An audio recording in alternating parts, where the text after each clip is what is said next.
terima kasih. Baik, terima kasih atas waktu dan ruang di hatinya untuk mata kuliah ini. Kembali lagi bersama saya Haris Setiawan dalam mata kuliah Medlit dan Seminar Linguistik. Ya, kami ingatkan bahwa di mata kuliah ini kita belajar bagaimana kita memahami dulu ya untuk apa sih kita meneliti. Terus di perkuliahan ini kita berusaha memahami bagaimana caranya melakukan sebuah penelitian. Ya. Dan saat ini bukan, dan target akhirnya adalah diharapkan dalam perkuliahan ini mahasiswa bisa menghasilkan bab 1 untuk skripsinya nanti ya. Tapi ya kondisinya sekarang ada juga mahasiswa yang sudah mengambil mata kuliah penulisan skripsi ya di semester ini. Untuk mahasiswa yang seperti itu yang sudah mengambil mata kuliah penulisan skripsi ya, tentunya targetnya jadi semakin harusnya lebih dari itu ya, tidak hanya bab 1 saja, tapi diharapkan bisa melebihi itu, bisa lebih dari itu. Syukur-syukur selama mata kuliah ini bisa selesai skripsinya. Ya, jadi silakan maksimalkan targetnya untuk mahasiswa yang sudah mengambil mata kuliah penulisan skripsi. Saya gini amat, ini akibat cukur sendiri begini. Ya. Oke, gimana kabarnya hari ini? Tetap bersemangat? Ya. Sensei. Ya, makasih Albert. Gimana nih kondisi kalian hari ini? Lagi malas, lagi mager, lagi apa nih?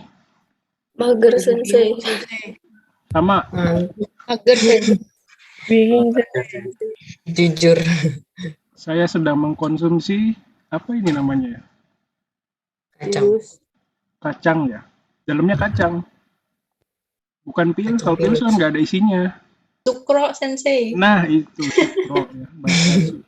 Bahasa apa sih sukro itu ya? Sukun di jero ya? Sukro itu ya? Apa sih?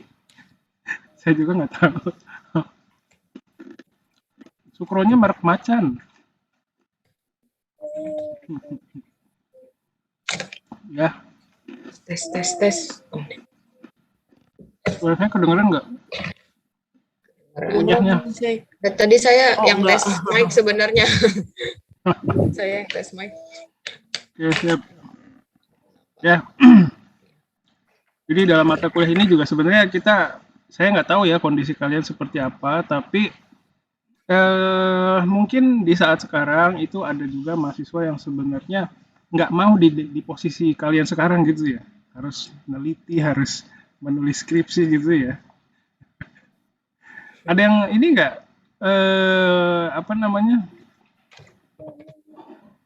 senang dengan posisinya sekarang? Enggak. Saya cemas berlebih justru. Saya nggak tahu.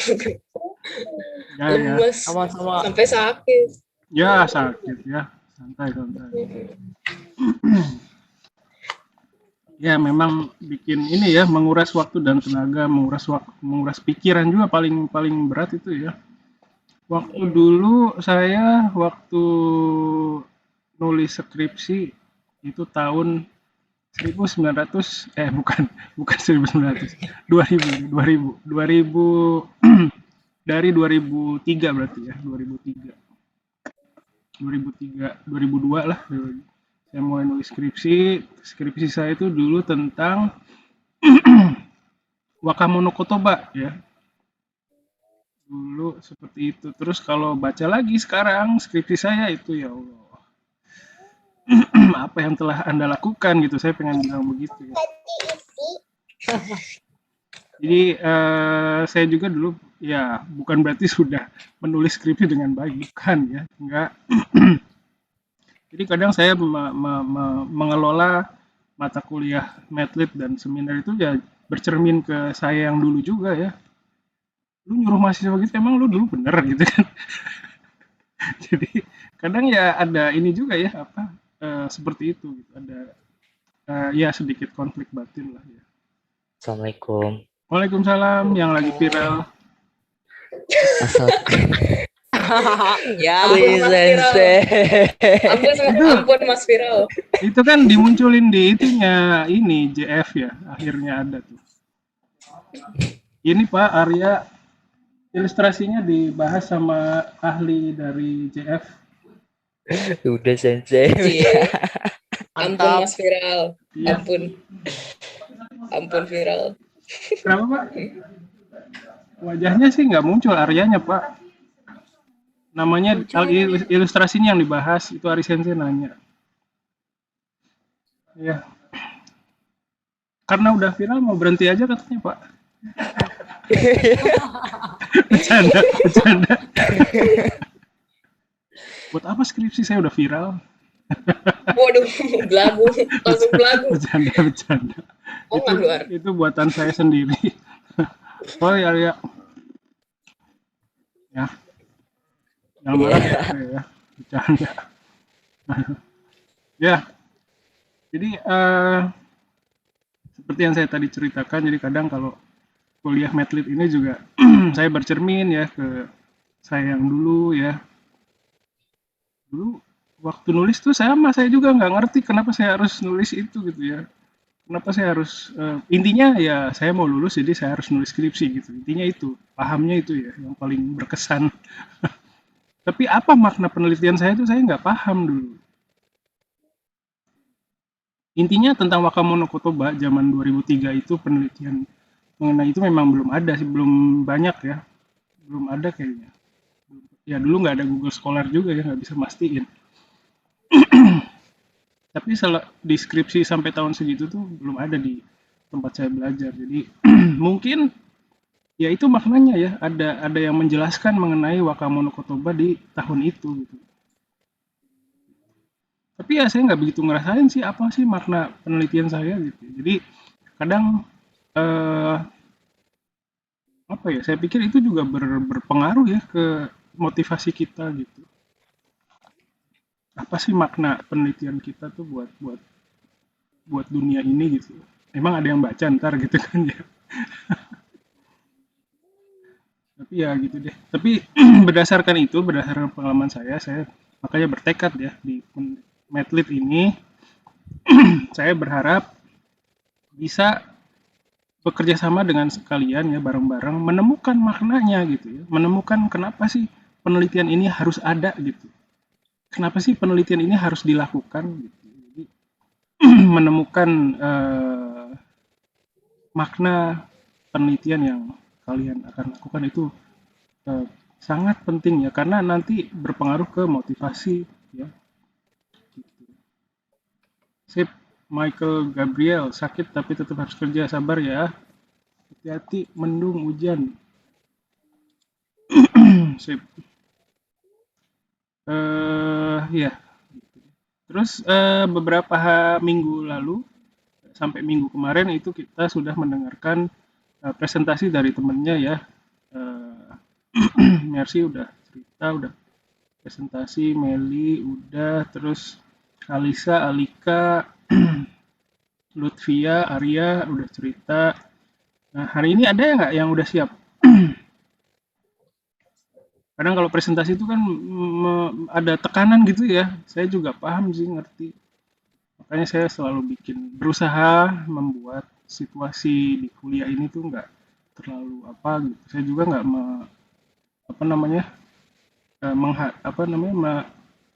meminta sesuatu yang bagaimana gitu ya. Pokoknya intinya yang udah kalian alami aja beberapa minggu ini. Berarti ini udah minggu ke-6 ya.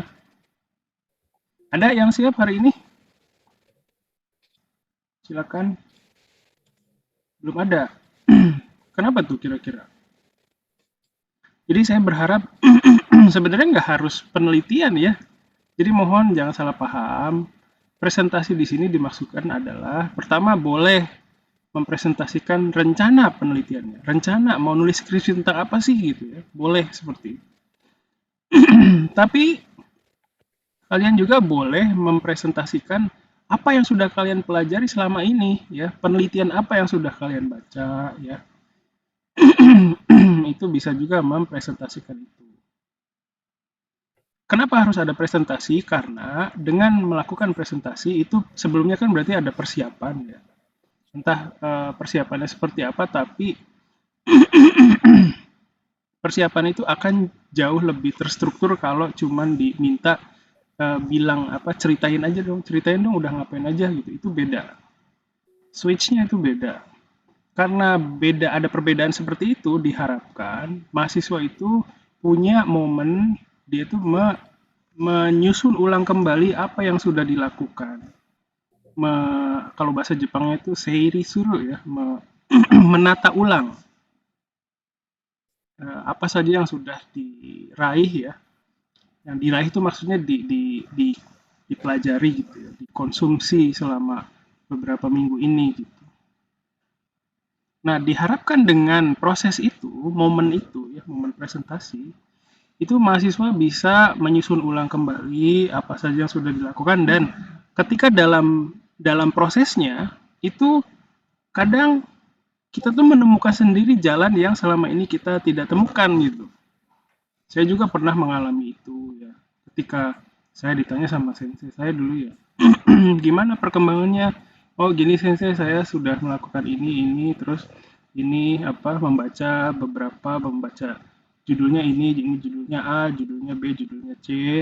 Terus dari situ saya lihat masih kesulitan mencernanya, ada yang susah gitu ya. Terus dari penelitian B saya mengerti sekarang bahwa ini tuh bagaimana gitu. Terus di dalam cerita saya tuh saya juga menyadari beberapa hal yang apa namanya, yang tidak saya sadari pada saat membaca, pada saat belajar gitu ya. Dan saya bisa menemukan sendiri solusinya gitu pada saat ngobrol. Kepikiran gitu, oh iya ya, oh iya kayak gitu. Jadi banyak momen seperti itu ya dulu waktu saya di Jepang ya. Jadi tujuannya seperti itu ya. Jadi mohon untuk yang belum presentasi, untuk mata kuliah ini kan ada goalnya. Nah, untuk mencapai goal itu, ya, saya menyediakan memberikan fasilitas, ya, berupa step-step kecil untuk kalian injak gitu ya. Mohon digunakan small step itu. Kalau tidak digunakan nanti gimana? Gitu ya. Ini buat kalian sendiri. Jadi kalau mau cerita tentang kendalanya juga boleh. Saya punya kendala kayak gini gitu ya. Seperti itu juga boleh. Kira-kira kenapa tuh? Ya, silakan. Oh, maaf Sensei. Ya. Kalau yang udah apa ya namanya udah presentasi di minggu lalu gitu, tapi kali ini mau cerita karena ada masalah gitu, itu boleh nggak Sensei? Oh, boleh banget ya, boleh banget. Tapi nggak pakai PPT karena kita fokus itu bikin bab 1 belum sempat bikin PPT. Nggak apa-apa. Ya. Boleh banget ya. Jadi silakan. Sebisanya dulu aja kalau nggak bisa nyiapin PPT, terutama untuk yang belum presentasi ya. Kalau nggak bisa nyiapin PPT, cerita aja dulu ya. Saya juga bukan intinya tuh bukan PPT gitu loh. PPT itu kalau bisa alhamdulillah. Dengan itu berarti capaiannya bisa lebih lagi gitu loh. Tapi kalau cuman ya udah saya mau cerita dulu hari ini tentang apa yang saya sudah lakukan, boleh, nggak apa-apa, silakan. Ya, yang belum presentasi siapa nih? Haikal, belum ya? Haikal. Saya belum. Saya pengen coba deh, tapi tolong di share screen saya. Oh iya, boleh. Maksudnya saya yang share gitu. Iya. Iya, kirim aja ke WA. Oke, bentar. Terus Gina juga belum ya kalau nggak salah. Iya, nanti. Abis Haikal deh boleh. Oke. Ferian udah belum ya? Seingat saya belum ya? Belum. Oke. Ya. Terus Albert itu udah ya? Saya belum selesai. Rifki belum ya? Oke. Terus Nugroho belum kayaknya. Belum selesai, belum. Oke, sip. Terus Gabriel juga kayaknya baru lihat nih saya. Semoga lihat video-video sebelumnya ya. Oke, jadi untuk yang belum presentasi itu kendalanya apa tuh? Haikal belum ngirim ya? Bentar Sensei, laptop kentang. Oh, oke. Silakan. Kalau saya 2 minggu kemarin emang nggak masuk sensei sakit. Oh iya, oke. Sip. Baru bisa. Yang lain gimana? Kendalanya apa? Ya.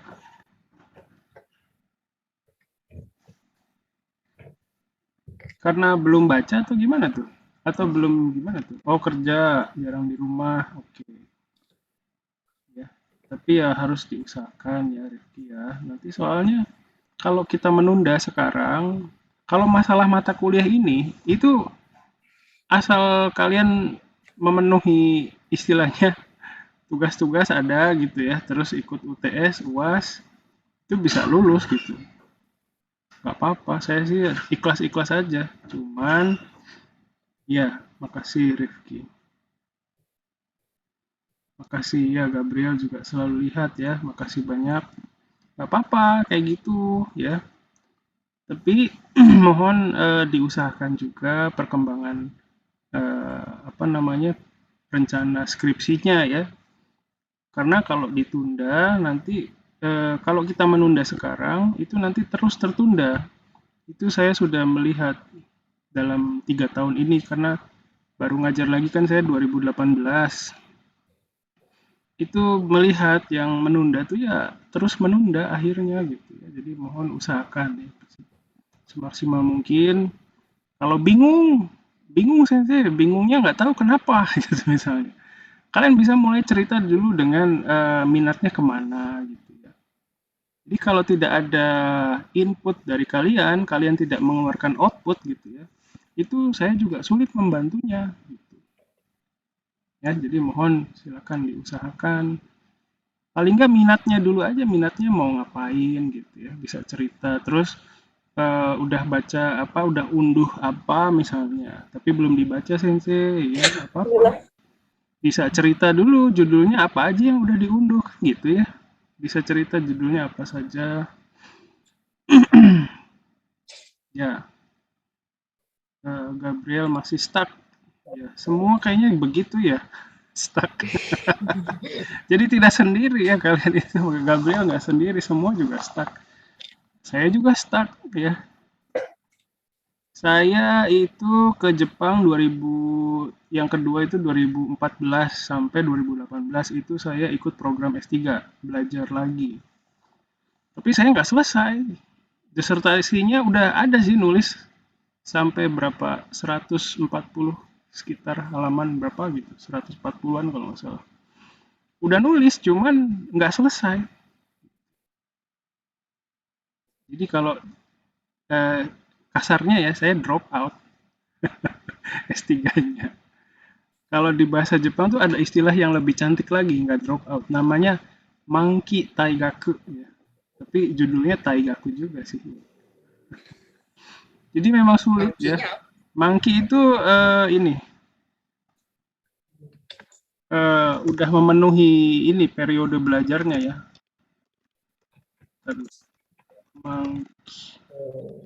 Manki Taigaku. Nah ini nih.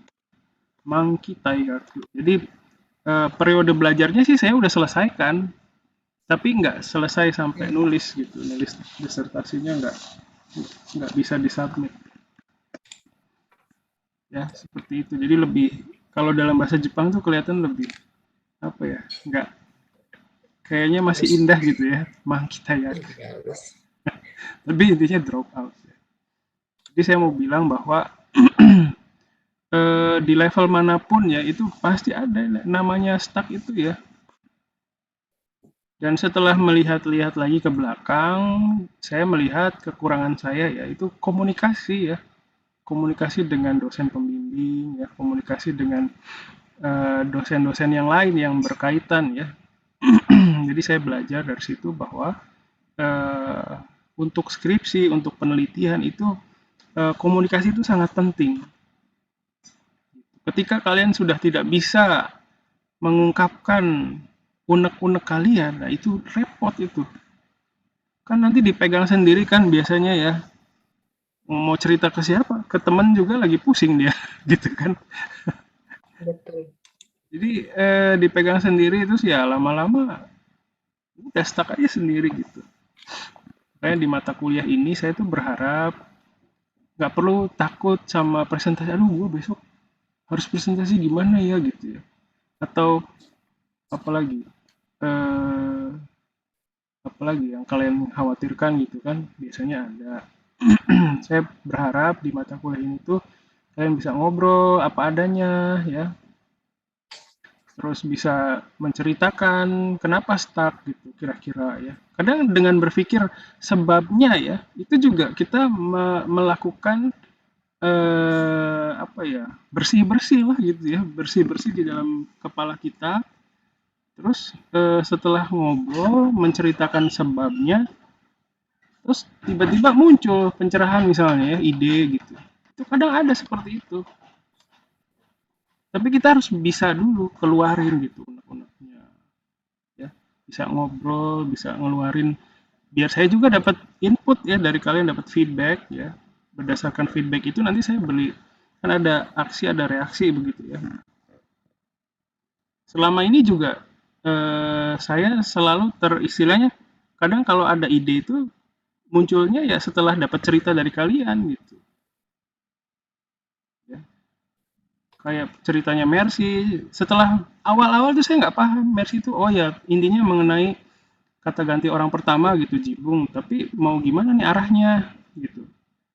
Terus Mercy cerita kan sudah baca ini, terus banyak cerita dan akhirnya dari ceritanya Mercy saya ya dapat gambaran gitu, oh mungkin kayak gini aja gitu ya.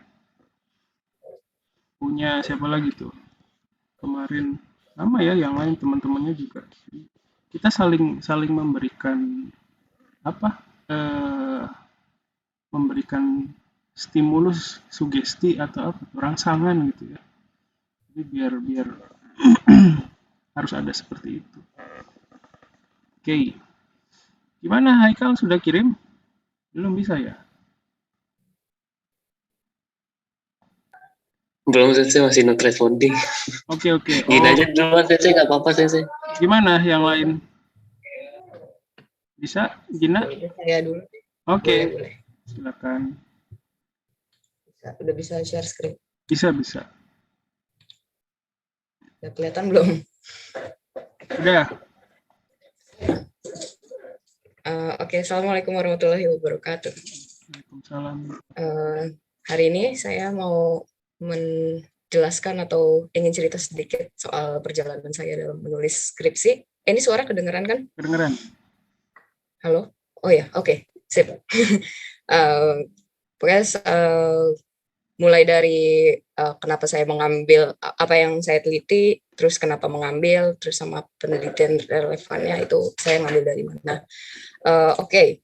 Nah ini apa yang akan saya teliti itu adalah metode pengajaran bahasa Jepang.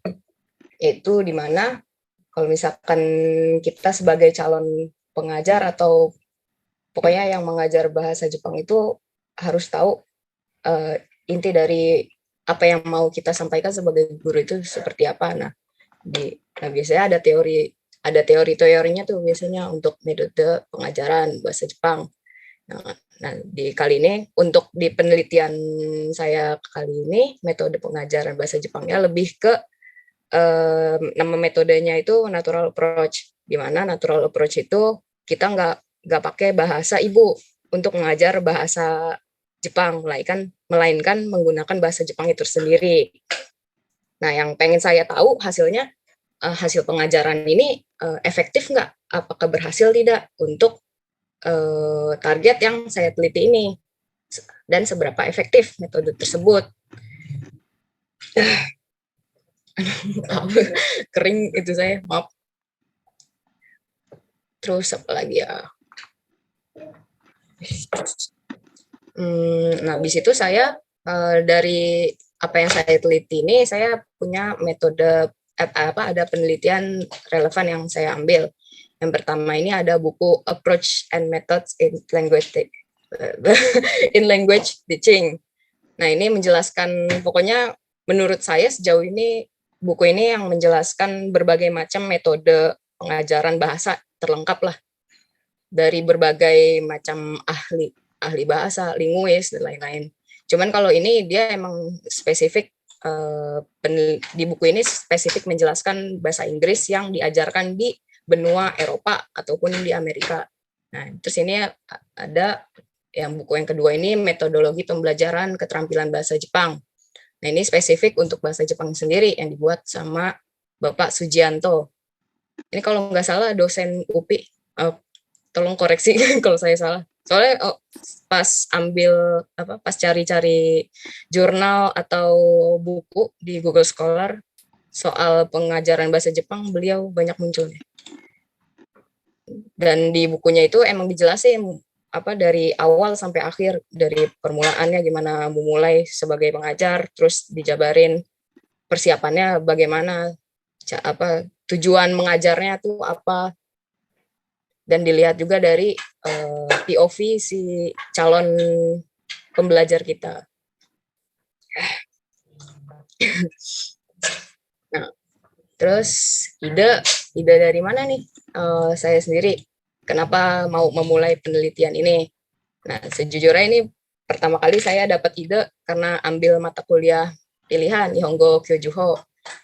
Nah, di sini di mata kuliah Nihongo Kyojuho itu emang dijelasin teori-teori cara mengajar, metode-metode mengajar sesuai dengan kebutuhan siswa segala macam.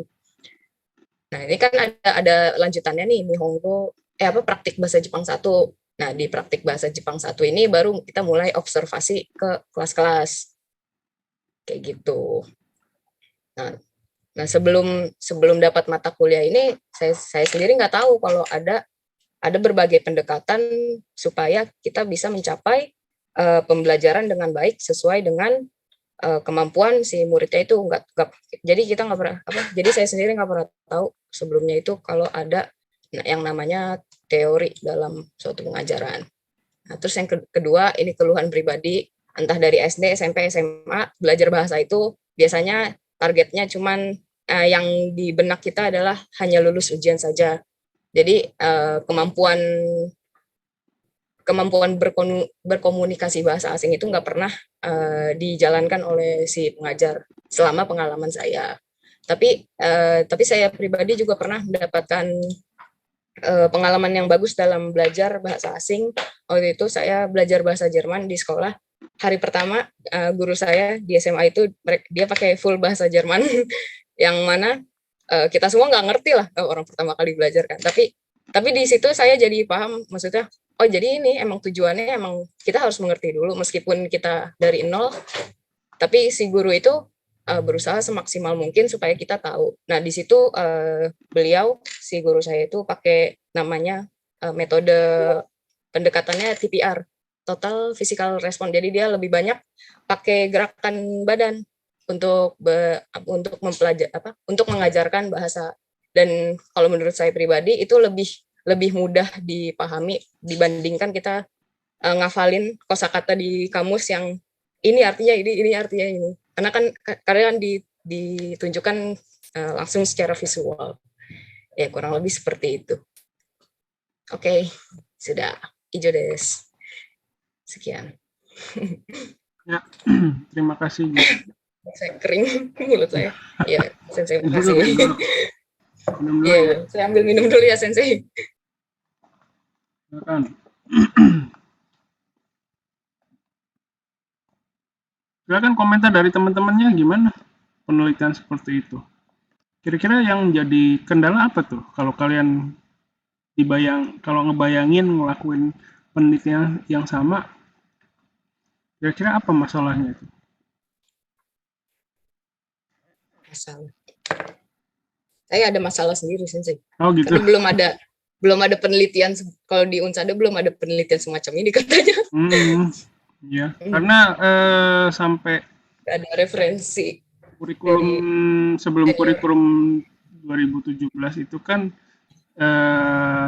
apa namanya, profil lulusan kita kan nggak ada yang profil lulusan nanti dia jadi guru gitu, ngajar bahasa Jepang, makanya tidak ada cerminannya. Nah sekarang tidak ada cerminannya itu di kurikulum. Nah di kurikulum yang baru itu profil lulusan kita itu salah satunya adalah pengajar bahasa Jepang ya. Nah, karena ada di profil berarti kita harus mencerminkan itu ke dalam kurikulum kita. Makanya muncullah mata kuliah Kyojuho gitu ya, muncul mata kuliah praktek mengajar ya. Seperti itu. Jadi ya selama ini belum ada mahasiswa yang tertarik melakukan penelitian terkait dengan hal itu karena tidak ada inputnya ya. Tapi ya baguslah, anugerah ya, segalanya tuh anugerah kalau menurut saya kalau penelitian itu. Kalau misalnya nggak ada penelitian sebelumnya, ya memang sih harus istilahnya kan karena jadi pioneer, jadi apa namanya, model pertama gitu ya, bebannya berat. Tapi ya karena belum ada yang mengerjakan, ya nilainya jadi tinggi, nilai penelitian itu ya. Nah, misalnya ada yang juga saya mau meneliti tentang apa misalnya kanji sensei. Nah, kanji itu kan udah banyak yang neliti ya. Nah, tapi udah banyak yang neliti sensei, saya nggak tahu mesti ngebahas yang mana lagi. Gitu. Sebenarnya ya karena sudah banyak yang meneliti itu juga anugerah ya. Udah bisa ngelihat model-model penelitian ya yang bisa dijadikan contoh gitu. Udah banyak referensinya, itu juga sebuah anugerah. Hanya saja karena sudah banyak penelitian yang dilakukan, kita punya beban yaitu mempelajari penelitian yang sudah pernah dilakukan sebelumnya gitu. Bebannya itu, masing-masing punya beban ya. Supaya kalau yang udah banyak diteliti tuh kita harus melihat penelitian sebelumnya supaya bisa memunculkan nilai penelitian kita gitu. Jadi misalnya di apa sih, di istilah kita ngambil beras nih gitu ya, beras itu kan bentuknya sama ya, putih gitu. Nah dari yang putih itu gimana caranya supaya kita bisa menonjol gitu ya, misalnya bentuknya yang belum ada, misal kita cari yang menonjol yang mana sih gitu ya, siapa tahu warnanya agak coklat misalnya atau bentuknya bulat gitu ya misalnya. Tapi itu warnanya coklat atau bentuknya bulat itu bisa kita munculkan karena ada beras-beras yang lain. Analogi saya suka aneh sih, tapi semoga bisa paham. Kadang saya suka analogiin pakai pasar klender lah, beras lah, apa gitu. Suka, ya tapi ya itu saya lakukan. Saya kadang bikin analoginya tuh macam-macam gitu, bisa macam-macam. Semoga ada yang nyangkut gitu. Siapa tahu ada yang sefrekuensi sama saya gitu ya. Tapi kira-kira gitu, makanya supaya bisa memunculkan makna atau nilai dari penelitian kita itu ya harus ada penelitian yang lain, makanya penelitian kita bermakna gitu ya. Kayak beras tadi, gimana caranya supaya bisa ada yang menonjol gitu. Misalnya dari beras-beras yang putih itu ada satu yang warna coklat, di beras-beras yang lonjong-lonjong itu ternyata ada yang bulat. Kenapa itu bisa menonjol? Karena ada beras-beras yang lain. Beras-beras itulah yang memunculkan, yang membantu justru ya. Jadi makanya saya bilang, aduh saya sih banyak penelitiannya yang sebelumnya udah dilakukan semua. Justru itu anugerah. Tapi ada beban tersendiri masing-masing ya. Kayak punya Gina belum ada penelitiannya, yaitu nilainya tinggi karena nanti kalau Gina berhasil menuliskan itu jadi penelitian yang pertama di Unsada kan, nilainya besar. Tapi bebannya yaitu harus benar-benar cari tahu sendiri gitu kan ya, nyari jalan sendiri dari mana nih gitu ya. Bebannya di situ.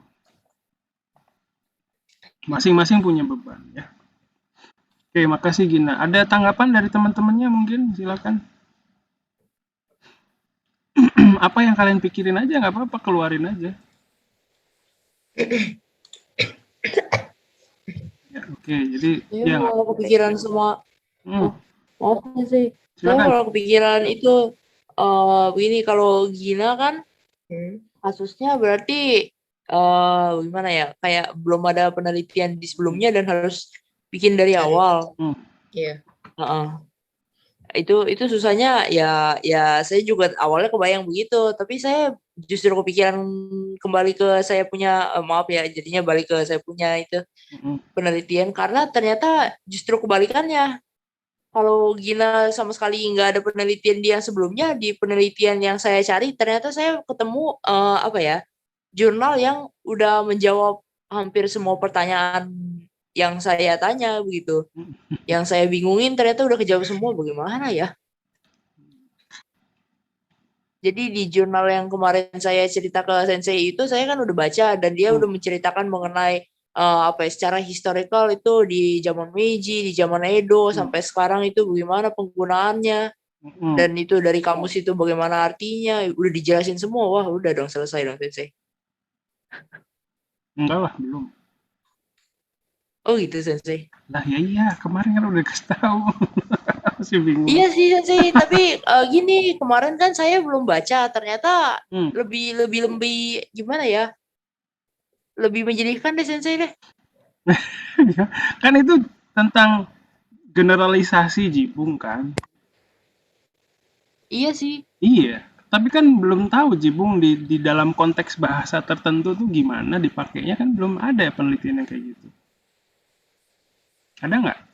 Oh, di penelitian yang jurnal yang kemarin setelah saya baca ternyata udah dijelasin Sensei. Jelasin gimana? Jadi penggunaan kata jibun itu misalnya di zaman Edo itu yang menggunakan tentara angkatan darat dan itu ditulis dalam bahasa tertulis. Di zaman Meiji dipakai di bahasa bicara, namun ada syarat tertentu, misalnya angkatan siapa ke siapa begitu. Terus di zaman sekarang itu yang pakai pro wrestler, dan dia itu karena pro wrestler perempuan ini akogare ke tentara, makanya dia pakai kata jibun begitu. Jadi udah lumayan terjawab Sensei. Lah, tapi kan kita nggak tahu misalnya di blog itu Jibung itu dipakai seperti apa, kan belum tahu. Kita mau membuktikan gitu. Bisa juga misalnya di blog ini kan ada pemakaian Jibung pasti. Nah, Jibungnya itu yang mana?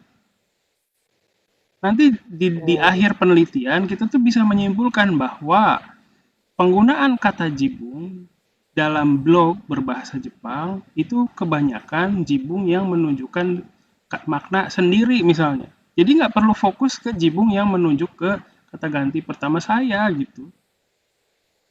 Oh, ya baiklah Sensei. Kan udah ada teorinya istilahnya ya. Terus prakteknya realnya gimana sih kan gitu. Baiklah Sensei. Ya, jadi realnya di lapangan tuh gimana kondisinya? Dipakai nggak, ada nggak penggunaan jibung yang seperti disebut sama Mercy di blog misalnya, atau di koran, atau di mana gitu ya. Tinggal dipilih aja medannya, dipilih lapangannya, mau di blog, mau di komik, atau di apa gitu ya. Penjelasannya memang sudah ada, itu teorinya. Nanti Mercy bisa menggunakan itu sebagai teorinya. Nanti bisa menuliskan itu di landasan teori. Bahwa saya menggunakan pola pikirnya, pemikirannya si ini mengenai jibung. Berdasarkan pemikirannya ini, saya mencari tahu pemakaiannya di komik atau di blog itu seperti apa. Gitu. Baiklah Sensei. Ya, jadi melenceng ke Mercy. Iya maaf Sensei, Nggak apa-apa. Ya, silakan Arya. saya kan di skripsi saya kan pakai metode keperpustakaan ya. Ya, studi literatur. Nah,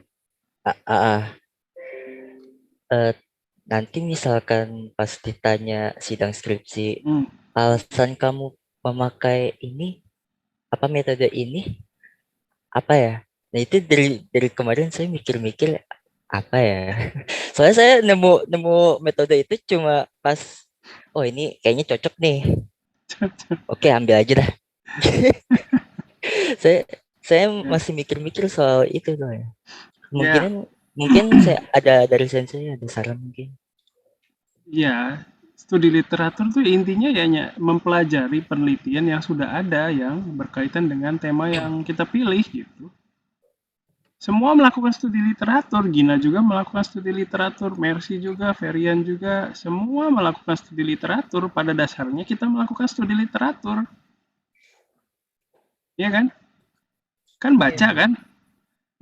Iya. Iya, Iya. makanya kalau nggak baca Walaupun gimana? Nggak dapet informasi dong nanti. iya Makanya juga sih. studi literatur itu merupakan satu metode pengumpulan data yang semua peneliti lakukan sebenarnya ya. Jadi ya untuk mendapatkan ya informasi lebih rinci mengenai tema atau hal-hal yang terkait dengan tema ya dilakukanlah studi literatur kan gitu untuk mengetahui kondisi penelitian mengenai tema yang kita pilih itu gimana sih selama ini ada penelitian macam apa aja gitu kan. Jadi kita memerlukan itu supaya mendapatkan referensi intinya kan gitu. Ya semoga terjawab Arya. Sepertinya terjawab sensei. di kalimat terakhir saja kayak langsung kayak oh Jangan gitu. kayaknya Oh, tahu oh. deh. Ya, makasih. Sip, sip. Ya, ada lagi silakan yang mau cerita. Oke, kita lanjut dulu ya. Selanjutnya setelah Gina siapa nih? Ada lagi nggak yang bisa?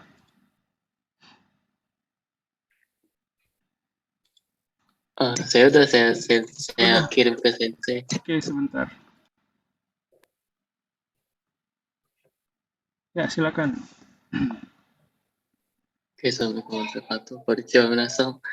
Saya akan mempresentasikan rencana penelitian dan hasil pembelajaran saya. Oke, tolong di next aja.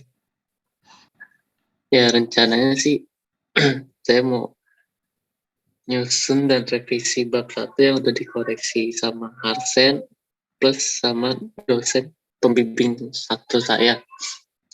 Terus mau bimbingan sama dosen pembimbing satu, terus ngerevisi bab 1 sesuai dengan saran-saran dari Harsen sama dosen PEM satu saya.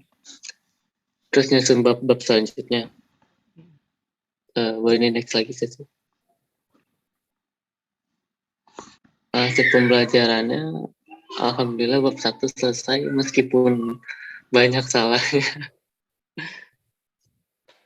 Terus dapat gambaran buat nyusun bab-bab selanjutnya sih itu seiring berjalan waktu aja sih. Oke. Hai, Ijedes. Ya, terima kasih Haikal. Judulnya apa penelitiannya? Nggak ditulisin di PPT-nya ya? Oh iya. Itu analisis Fukushi ini Motomo sama Ichibang pada ragam bahasa tulis blok.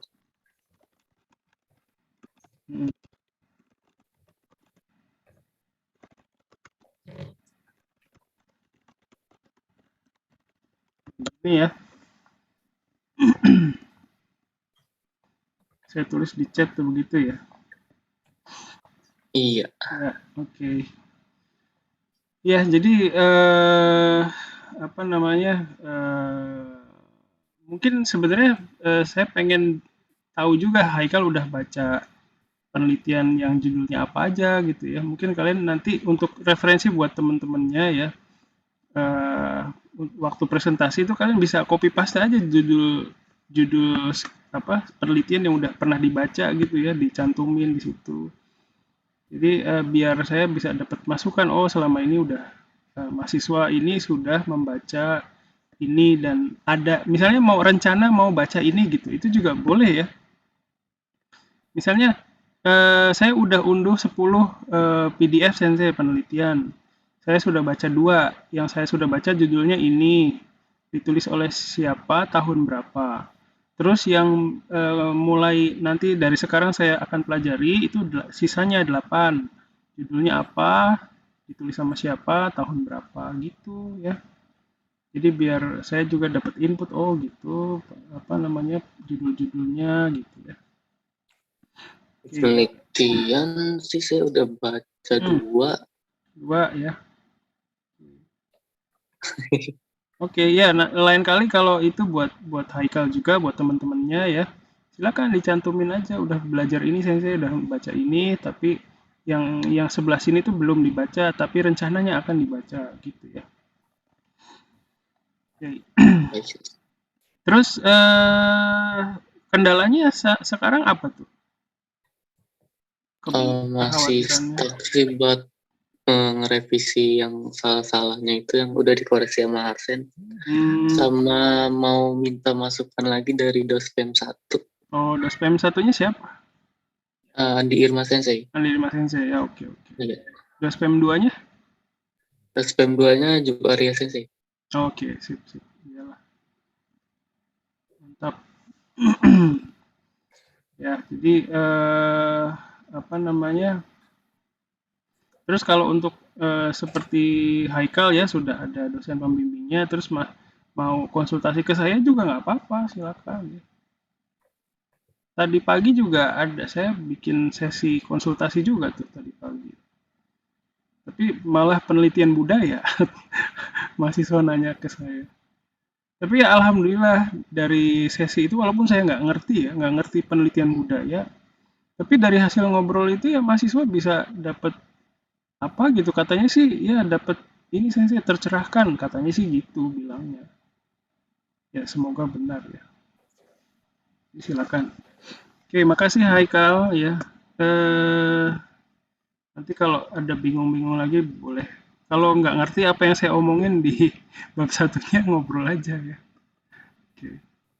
Baik Sensei. Ya, sip. Ada lagi yang mau cerita, silakan. Kekhawatirannya saya lagi apa gitu ya, lagi pusing sama ini apa gitu, silakan. Ada? Kalau tidak ada, saya mau lanjut dengan materi dari saya. Oke ya, tidak ada, berarti saya munculkan materi saya dulu sebentar.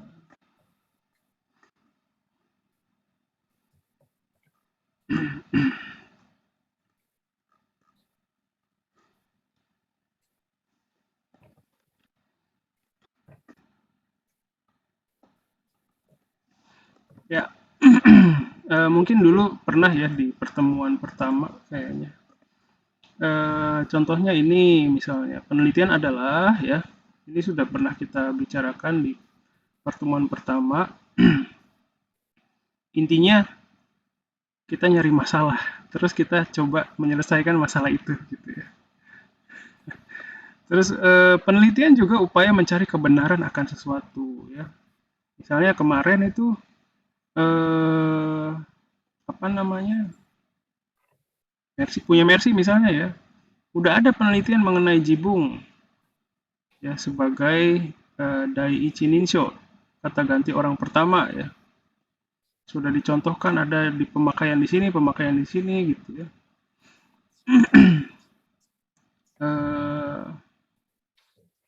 Tapi kita kan belum tahu sekarang pemakaian itu kan mungkin tahun berapa ya, kita kan nggak tahu itu tahun berapa, tahu nggak Mercy itu jibung itu penelitiannya? Yang contoh-contohnya ada Sensei dari misalnya Niki tahun 1900-an, dari manga tahun berapa begitu, itu ada Sensei beberapa. Nah, kan namanya bahasa itu kan dinamis ya, berubah ya.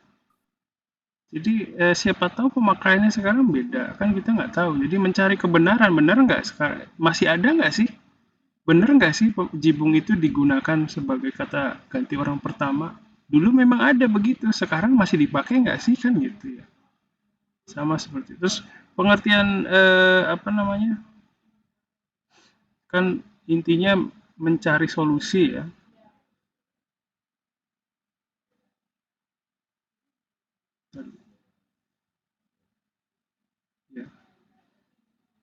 Jadi mencari kebenaran, mencari solusi, terus pengertian mencari di sini, ini maksudnya di sini. mencari, menemukan, ya, menguji sebuah jawaban. Kan jawabannya Mercy udah dapat ya, jibung itu digunakan di sini gitu kan. Kita Ya, uji Sensei. bener nggak gitu ya, bener nggak sih kayak gitu? Diuji ya, bener nggak digunakan. Nanti dari hasil pengujiannya, oh ternyata benar. Gitu, memang penelitian itu kadang ya menuliskan hal yang gampang jadi ditulisnya itu jadi ribet gitu. Kadang saya punya pikiran gitu, penelitian tuh kayaknya sesuatu yang mudah sebenarnya ya, tapi ditulisnya dengan cara yang ribet gitu. Itu kalau saya lagi stres kayak gitu. Ya. Kadang udah ada jawabannya. Jibung itu memang digunakan sebagai kata ganti orang pertama gitu. Udah ada jawabannya, tapi kalau sebagai peneliti itu kita akan mencurigai apakah benar gitu ya. Jadi kita sebagai peneliti itu harus bisa mencurigai ya, ada insting gitu loh. Apakah benar? Apa buktinya? Udah ada nih contohnya, contoh kalimat. Tapi contoh kalimatnya kan tahun 1900-an gitu, udah lama. Apa sekarang masih dipakai? Kan gitu. Kita juga sebagai peneliti itu harus mengasah kemampuan mencurigai sesuatu ya. Terus penelitian bahasa adalah yang sifatnya sistematis, terkontrol, empiris, dan kritis. Nah ini kritis ya terhadap objek sasaran, makanya harus curiga. Terus harus empiris, harus sesuai dengan pengalaman yang kita alami ya. Dengan maksudnya mencari tahu gitu ya. Sesuai dengan apa yang terjadi di lapangan. Ini juga udah disampaikan sih sebelumnya ya. Terus kenapa kita sulit meneliti ini juga pernah dibahas ya. Pertama, intinya udah nggak ada minat gitu, udah capek gitu ya. Karena udah nggak ada minat, nggak ada ikatan emosional lagi, makanya karena tidak ada ikatan emosional ya kita nggak tahu tentang hal itu, nggak tahu masalahnya apa gitu kan. Kayak misalnya ketika saya tanya mahasiswa waktu dulu ya, menurut kalian apa sih yang harus diperbaiki dari Unsada gitu kan? Terus banyak semua muncul. Harus perbaiki pelayanan kepada mahasiswa, harus perbaiki ini, perbaiki itu, banyak muncul. Mahasiswa menilai bahwa itu adalah sebuah masalah. Mahasiswa mengidentifikasi itu adalah sebuah masalah. Karena apa? Bisa seperti itu mahasiswa karena ya terlibat secara ya terhubung gitu loh, terkait secara emosional dengan Unsada maupun mau nggak mau ya. Contoh yang lain kayak misalnya sama saudara sendirilah, saudara kalian, saudara kandung, saudara jauh ya, yang udah kalian kenal, itu pasti kan tahu dia jeleknya apa gitu, suka ngorong, suka ngupil, terus upilnya ditempelin di tembok misalnya. Iya, kenapa kita bisa memahami itu masalah gitu? Dia tuh punya masalah kayak gitu. Kenapa kita bisa mengidentifikasi itu sebagai masalah? Karena kita terikat secara emosional sama orang itu. Makanya ngerti bahwa ini adalah sebuah masalah. Gimana cara menyelesaikannya? Kan ngobrol ya, misalnya, lu jangan ngupil dong, ngupilnya jangan ditempel di tembok gitu kan. Nah, kalau urusan penelitian bahasa, kenapa kita nggak menyadari masalah-masalah yang ada di dalam bahasa? Karena ya udah mungkin udah nggak minat, mungkin udah capek, terus mungkin pengetahuan terhadap bahasa itu, mengenai bahasa itu masih minim. Jadi nggak menyadari ada masalah di situ gitu. Ya. Jadi banyak sih sebenarnya yang menjadi faktor kenapa kita sulit ya meneliti, memulai penelitian ya karena pengaruhnya banyak sih dari mana-mana ya. Jadi bukan karena kalian nggak mikir gitu ya. Ya itu mungkin juga ada maksudnya nggak berpikir yang lebih terstruktur gitu loh. Yang kan pengalaman penelitian juga kan nggak banyak. Mungkin ya nggak banyak. Jadi mungkin baru nulis pengalaman tulisan ilmiah baru sekarang. Ya. Pengalaman menulis juga kan jarang ya. Jadi wajar kalau sekarang bingung, banyak bingungnya gitu. Gitu ya. Jadi terus gimana supaya bisa memulai ya? Ini juga udah pernah saya omongin sih. Pertama, bisa memulai suatu hal yang dekat dengan penulis ya. Misalnya bisa flashback ya ke proses belajar dulu, kayak Gina dulu waktu SMA ya pernah dapat pelajaran bahasa Jerman yang pakai pakai bahasa Jermannya gitu diajarinya. Dari pengalaman itu muncullah ya trigger gitu, isinya terpicu. Oh ini kayaknya bisa nih gitu ya. Ada dari situ, makanya silakan kalian bisa flashback lagi. Siapa tahu ada pengalaman yang berkesan, yang dari situ tuh bisa jadi motivasi kita meneliti. Ya. Terus kalau sudah menemukan satu hal ya yang kita minati, minat itu kadang cuman kecil banget gitu loh, bukan berarti harus maniak di bidang itu ya. Misalnya kayak saya misalnya ya, dulu itu S2 saya nulis analisis buku ajar tentang TIRU. Kenapa saya membahas TIRU? Karena dulu saya pikir itu susah gitu, berkesan. Berkesan itu bukan kesan yang positif ya, negatif, karena susah banget. Dan saya bertekad mau mempermudah gitu. TIRU yang kompleks itu saya mau bikin simple. Mungkin obsesi saya terlalu besar ya, jadi makanya nggak selesai disertasinya. Sorry.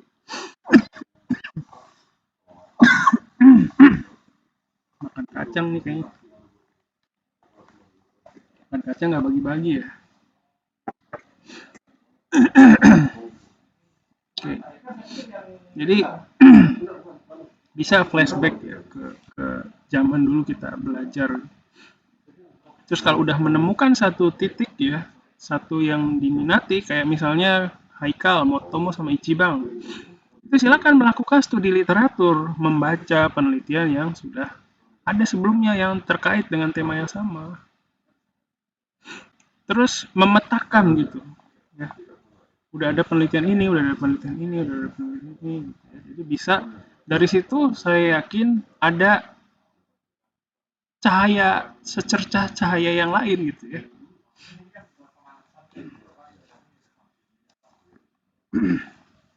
Jadi seperti itu. Jadi untuk yang merasa bingung ya, itu kebingungan itu akan terus menghantui kita kalau kita tidak mulai bertindak. Mulailah dengan mengunduh aja dulu, mengunduh penelitian yang mau kita baca di Google Scholar, PDF-nya ya. Terus setelah itu bikin list judul-judulnya apa saja, siapa yang nulis, tahun berapa, itu dulu aja yang jangan membebani diri ketika lagi nggak bisa melakukan A, kita membebani A gitu. A minus dulu aja gitu ya. Nanti sedikit-sedikit menuju A gitu. Jadi targetnya jangan terlalu besar ya, nanti takutnya waktu meraih target itu jadi capek ya. Mungkin saya begitu dulu ya, saya juga belajar dari pengalaman. Oke, terus 3 hal yang memunculkan masalah ini ya, kan kita nyari masalah nih.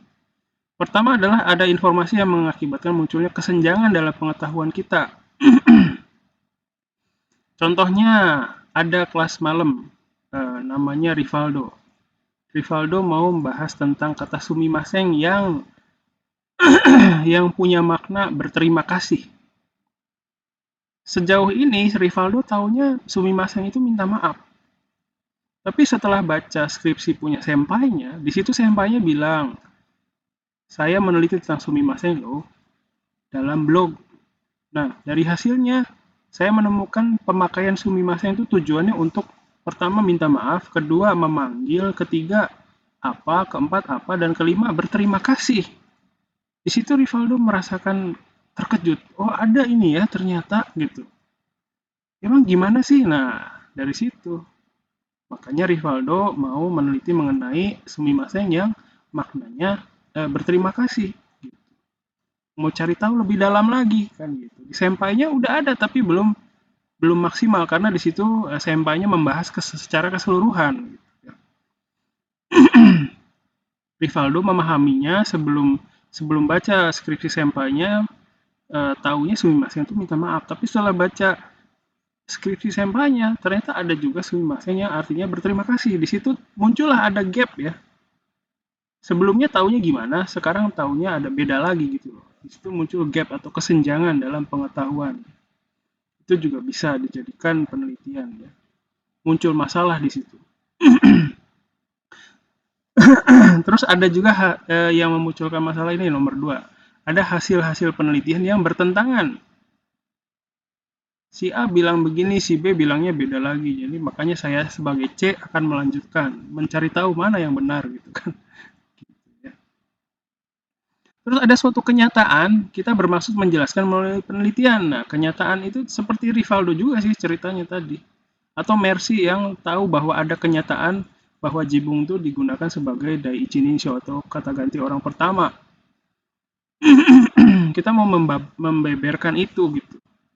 Dengan menggunakan bukti-bukti dari kalimat-kalimat yang Mercy ambil dari mana? Dari sebuah konteks bahasa. Gitu.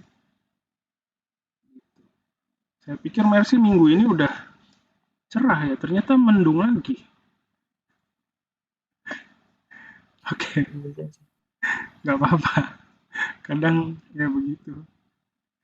Kita lanjutkan. Ya, terus ini ada jenis-jenis penelitian ya. Pertama dilihat dari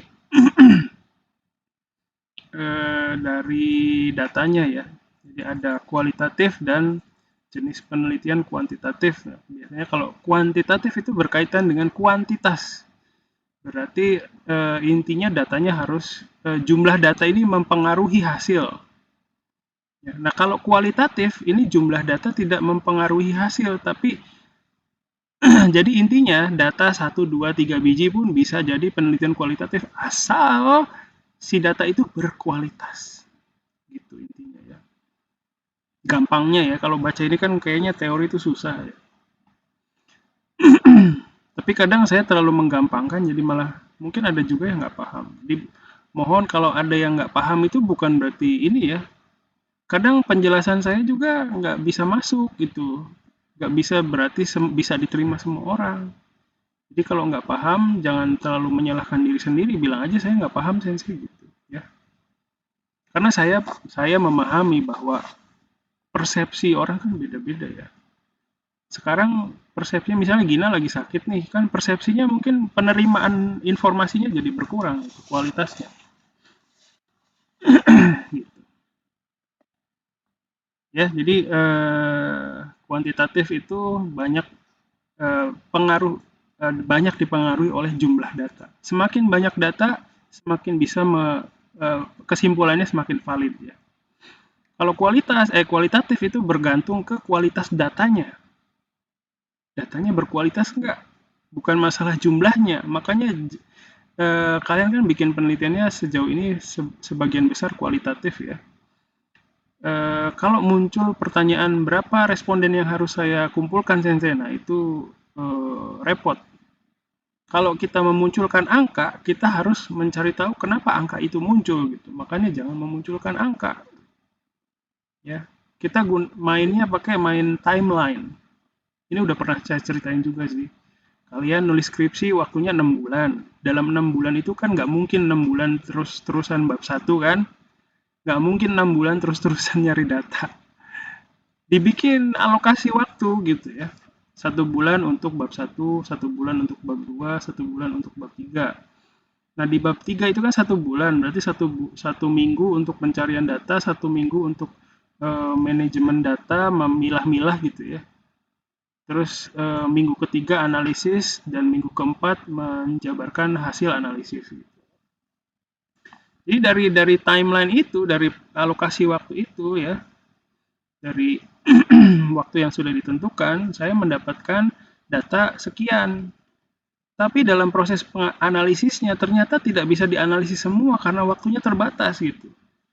Berapa persen yang sudah dianalisis? Sekian persen. Yang belum sekian persen. Nah, karena waktunya terbatas, saya fokus ke yang sudah bisa dianalisis saja gitu kan. Gitu. Jadi kalau ceritanya dengan alokasi waktu itu logis. Gampang jawabnya ya. Beda ketika kita menentukan 20 kalimat. Kenapa 20 kalimat? Nanti muncul pertanyaan seperti itu. Ya, kita lanjutkan dulu. Terus jenis penelitian mengenai ini berdasarkan waktunya ya. Ada penelitian sinkronis, ada diakronis. Kalau sinkronis itu dalam waktu yang sinkron, yang sama. Misalnya ini contohnya penelitian bahasa slang di tahun 2019. Nah, kalau diakronis itu beda waktu. Kalau sinkronis begini, kalau diakronis ke atas atau ke bawah? Ke bawah lah ya. Sorry. Jadi misalnya meneliti bahasa slang di satu dekade sebelum 2019 misalnya ya. Jadi kita melihat ya di situ. Oke, kita lanjutkan dulu. Nah, ini perbedaan antara kualitatif dan kuantitatif ya. Ini jenis penelitian ya, bukan metode. Kalau perbedaannya ini fokusnya ya, jadi menguji hipotesis atau teori. Terus kalau kuantitatif, kalau kualitatif mengeksplor ide, menyusun teori atau hipotesis. Jadi mengeksplor misalnya ide, konsep ya bahwa jibung itu bisa digunakan sebagai kata ganti orang pertama. Kita eksplor itu. Ya. Terus contoh yang perbedaan yang lain adalah dari sisi analisisnya. Kalau kuantitatif itu banyak rumus ya, perhitungan statistik, matematika itu banyak. Kalau kualitatif itu lebih banyak narasinya ya, banyak deskripsi dalam bentuk kalimat gitu. Terus kalau bentuk ekspresinya, nah ini juga sama. Banyak dalam mengekspresikan karena berkaitan sama angka-angka ya, jadi banyak grafik, banyak tabel. Tapi bukan berarti di penelitian kualitatif, which is penelitian kalian, baru pertama kali saya pakai which is, ya. Bukan berarti nggak boleh pakai grafik sama tabel ya. Oh di sini hasilnya tabel sama grafik, oh berarti ini penelitian kuantitatif ya. Nah itu juga nggak bisa menilai begitu, karena sekarang ini bisa kita campur gitu. Ya. Terus contoh ya perbedaan lain adalah kebutuhan terhadap responden. Ini tadi yang saya ceritain ya, data. Kalau kuantitatif itu dipengaruhi sama jumlah responden atau jumlah data. Beda dengan kualitatif. Contohnya penelitian kualitatif misalnya ya, meneliti mengenai satu suku terasing. Suku apa terasing di Indonesia? Ada nggak? Suku apa? Suku rebahan. Suku terasing. Terasing dari dunia nyata. Adanya di dunia maya ya. Suku terasing apa misalnya ya? Ada nggak sih? Suku Bajo, tahu nggak? Tahu ya? Bukan terasing ya. Suku apa gitu di Papua ya? Misalnya. Nah, suku itu tuh sulit ditemui. Kalian masih ada kan? Oh, masih ada. Ada sih. Takut disconnect, bukan ini ya maksudnya. Saya ngomong sendiri.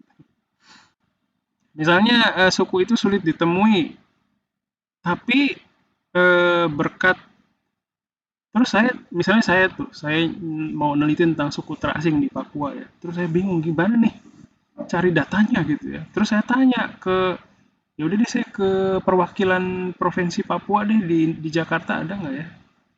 Saya tanya sama satu orang, itu jadi informan saya yang pertama ya. Bapak, saya mau meneliti ini, bisa nggak Bapak menghubungkan saya dengan kepala suku terasing tersebut? Wah, tidak bisa. Susah. Di pedalaman. Bapak harus ke sana. Oh ya oke, saya mau ke sana Pak. Oh kalau begitu hubungi Bapak ini. Nah itu saya dapat informan yang kedua. Saya lanjutkan perjalanan saya ke Papua. Terus saya tanya lagi, bisa nggak menghubungkan saya dengan kepala suku ini? Wah susah. Kalau kelihatan nanti dimakan misalnya. Bercanda. Aduh nggak boleh kayak gitu bercandanya. Misalnya nggak bisa itu. Susah masuk ke ini. Bapak ada nggak kenal orang nggak yang bisa nganterin saya ke situ, ke daerah dekat situ deh gitu ya. Oh ada nih si orang ini. Nah itu udah informan ketiga ya. Nah nanti catatan-catatan dengan informan itu jadi data sebenarnya ya. Terus akhirnya saya dapat ketemu sama orang yang bisa mengantarkan saya ke daerah suku terasing tersebut. Terus setelah mengantarkan saya ke daerah situ, saya melihat penampakan ada satu orang. Terus saya coba berkomunikasi ya. Ternyata bisa bahasa Indonesia. Terus di situ dia bercerita banyak gitu ya.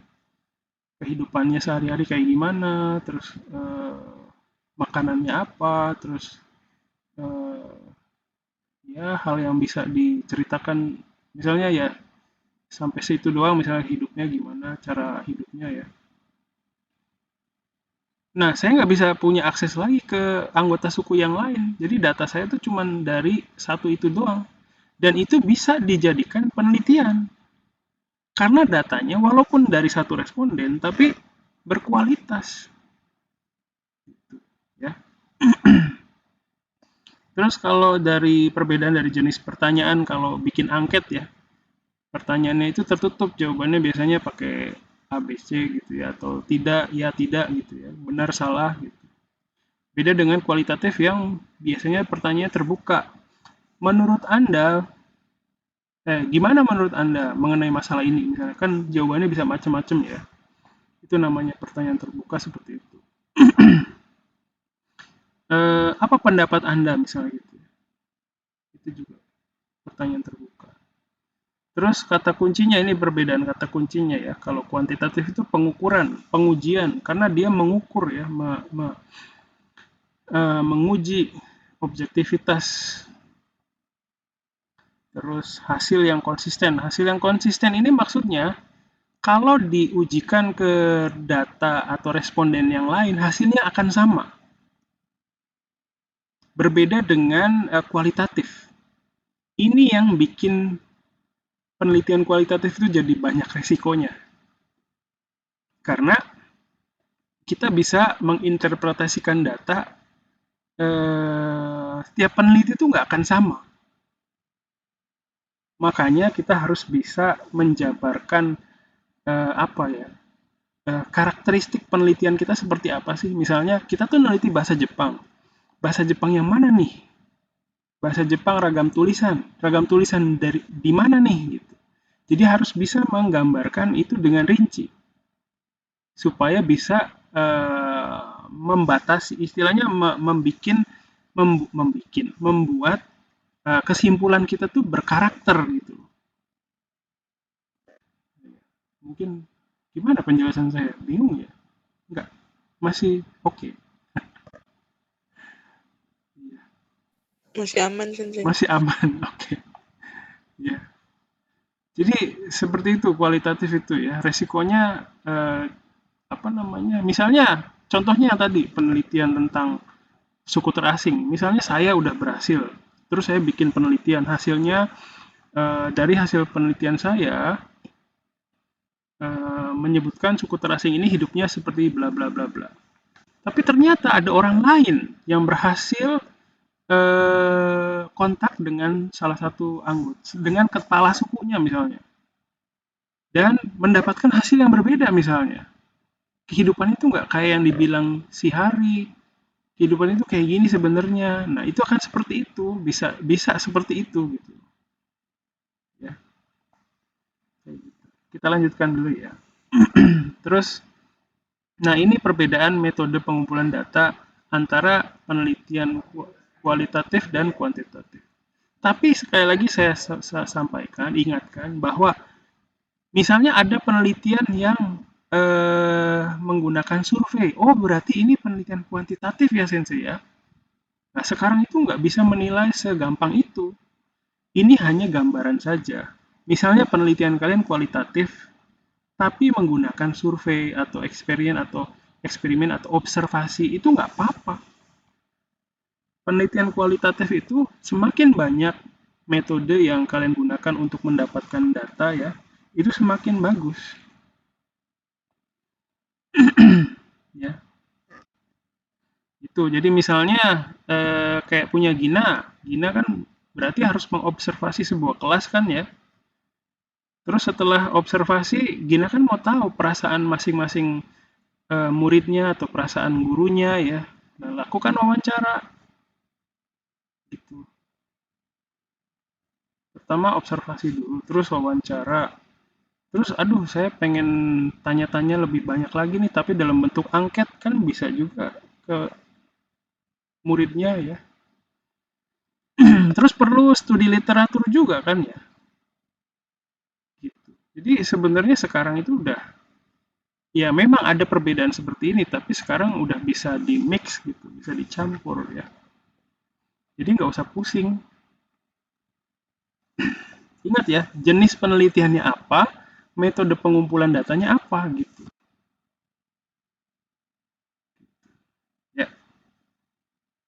kita lanjutkan. Terus intinya gini, perbedaan antara kualitatif dan kuantitatif. Gunakan penelitian kuantitatif jika kita ingin menguji atau mengkonfirmasi sesuatu. Ini kasarnya ya. Terus gunakan penelitian kualitatif jika kalian ingin memahami sesuatu. Ya, kayak misalnya Haikal nggak paham tentang Motomo dan Ichiban. Gimana sih? Tahu sih artinya, tahu. Tapi penggunaannya nggak ngerti karena artinya sama gitu kan. Mau memahami lebih jauh lagi. Gitu. Makanya dilakukan penelitian kualitatif ya mengenai itu. Sama dengan yang lain juga. Intinya kan ingin memahami gitu kan. Kalau apa sih namanya kita karena nggak paham kalau unsur kebahasaan ya, karena kita nggak paham, kita nggak tahu secara rinci mengenai hal itu, makanya mau kita teliti gitu kan. Terus sampai sini kira-kira gimana? Sudah mabok?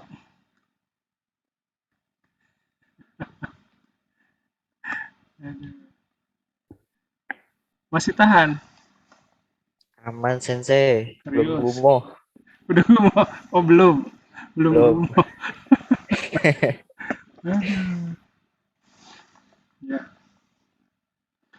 kita teruskan ya sebentar. Selanjutnya mengenai data. Ini kita sampai jam berapa? Ntar dulu, jam berapa ini? Ya, Jam 2:30. oke deh. Kayaknya sampai di sini dulu deh. Ada yang mau ditanyakan dulu sampai sini?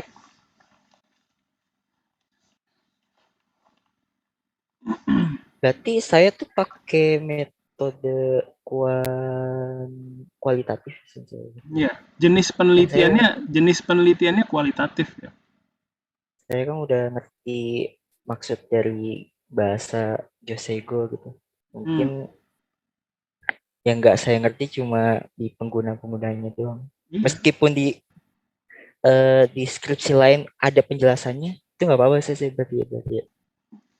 Iya, kan kita mau cari tahu di platform yang lain kan? Iya nggak apa-apa. Oke. Sip. Ada lagi yang mau komentar atau bertanya? Oke. Ya nggak apa-apa. Jadi gini, hari ini kita sampai di sini dulu saja ya. Kadang saya yang cerita juga ya suka pusing sendiri, apalagi kalian. Saya suka mikir gitu sih. Terus buat ke depan, untuk yang apa namanya sudah pernah presentasi pun boleh cerita lagi ya, silakan bebas bebas. Terutama yang belum presentasi ya, yang belum presentasi silakan coba yang bisa dulu aja apa gitu. Kalian harus memanfaatkan ya momen ini ya, kan ngomong di depan orang juga kan sekarang susah ya, maksudnya momennya nggak ada gitu. Tapi kalian nanti harus sidang. Sidang itu ngomong seperti ini di depan orang banyak. Siapa tuh nanti pas kalian sidang udah offline kan harus ketemu sama orang. Nanti kincokangnya apa? Gemeterannya beda lagi ya. Makanya dari sekarang belajar sedikit-sedikit ngomong di depan orang, menceritakan apa yang sudah kalian lakukan gitu ya. Jadi minggu depan saya tunggu yang belum presentasi silakan presentasi. Terus yang mau cerita tentang update tentang kekhawatirannya boleh. Terus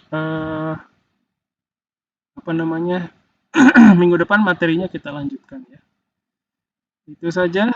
Sebelum saya tutup, ada yang mau bertanya atau berkomentar lagi? Mungkin UTS-nya, Sensei. UTS-nya, oh khawatir tentang UTS. Ya nanti kita ngobrol aja lah, maunya gimana kalian? Mau presentasi boleh, mau ngumpulin bab 1 aja Sensei boleh, silakan. Ya, gampang. Yang penting itu Nanti apa lah. yang sudah kalian capai gitu ya. Itu yang penting, bukan bentuknya ya, bentuknya bisa macam-macam. Oke. Itu nanti kita obrolin lagi ya Arya ya, di lain kesempatan. Hai. Oke, ada lagi? Oke, tidak ada. Ada. Kenapa Meli? Dari saya cukup, Sensei. Oke, ya baik kalau begitu hari ini cukup sampai di sini saja. Diingatkan kembali kita di sini kerja bareng ya, kerja sama. Saya juga sama mikirin ya, pusing juga pusing. Sama-sama tapi ya, sama-sama. Kalaupun saya nggak bisa jawab dan saya juga bingung, paling nggak ada teman bingung gitu ya. Oke. Sekian dari saya, terima kasih. Assalamualaikum warahmatullahi wabarakatuh. Otsukaresama desu. Bye-bye. Hai. Terima kasih banyak. Arigatou Arigatou gozaimasu. gozaimasu. Arigatou gozaimasu. Ya, semangat. Hey, O疲れ様. stop. Tutup ya, kirimasu.